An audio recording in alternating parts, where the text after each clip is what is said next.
I don't have a lot of friends, but I'm really proud of the friends that I have, and I feel really thankful for them. So tip one, I think after you've kind of made friends using Chad's tips, tip one for me is dig deep into yourself and understand what you're actually requiring of those people around you. Because like you guys said, it is really about what you can do for your friends, but there is a certain level of, hey, I'm a words of affirmation person and I need someone to encourage me, or really trying to understand who you are and how you receive love is super important, because the last thing you want to do is have this whole thing and expect a friend to fulfill all of those things for you. Mm-hmm. Well, I think we've probably all been there in that sense. That's so similar to like a marriage, I think, and understanding that you guys got to be on the same, and Chad, you mentioned it, like being on the same page and having those similarities with people.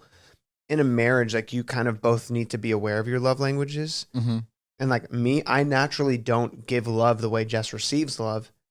Same. But I need to learn to give her quality time that she needs.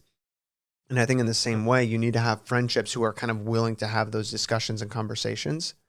Because I think one, you need to look for it and understand, but look for someone who like, you get along with and stuff, but then is also willing to grow with you and go through those growing pains as well. And willing to like learn to love you. Yeah. You know? Totally. Yeah. Yeah.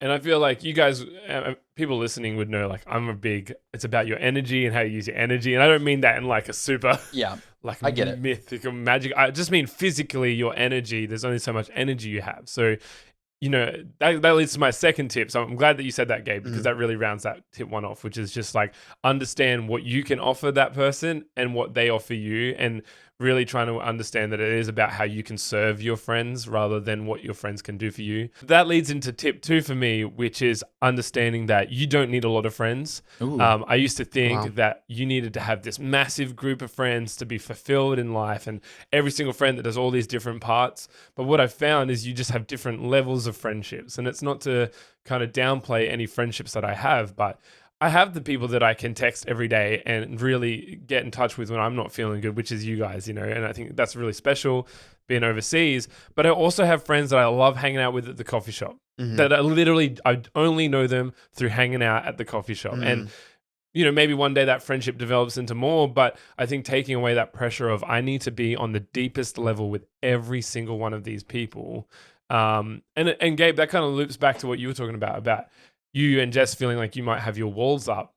How do you respond to that? Because for you guys, it's like we either are friends or we don't know where we're at. Is that right?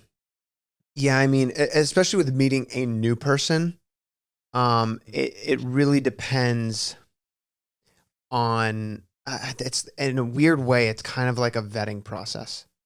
Because you really have to like learn and ask specific questions and kind of have specific conversations from our perspective. You have to have these specific conversations with people to kind of get what their MO is. Is it cool if I say something real quick? Because I feel like I almost want to defend you right now, because I know this can be taken so I just want you to know that I've physically been in a place where people have come up to Jess and Gabe purely to get inside of their life, and these are people that also have not been the best people to them that they didn't know about. And you don't need to get into all the details, but I just want you to know that as a friend, I've seen people walk up to them and attempt to use them. And so whenever he talks about having to vet somebody, it's not because they're these super crazy special people and they're like, oh, I'm so amazing. No, it's like people do try to burn them. And at this point in time, I more so have my guard up, not even for myself, but like I'm the first line of defense for my family. Yeah. And I need to make sure that people aren't going to emotionally use my wife in any way. Yeah. You know? Thank you guys so much for watching this clip. We appreciate it so much. And if you could leave a like and subscribe to the channel, that would help out so much. And if you want to listen to the full podcasts, just head over to the iHeartRadio app, Apple Podcasts, or wherever you get your podcasts.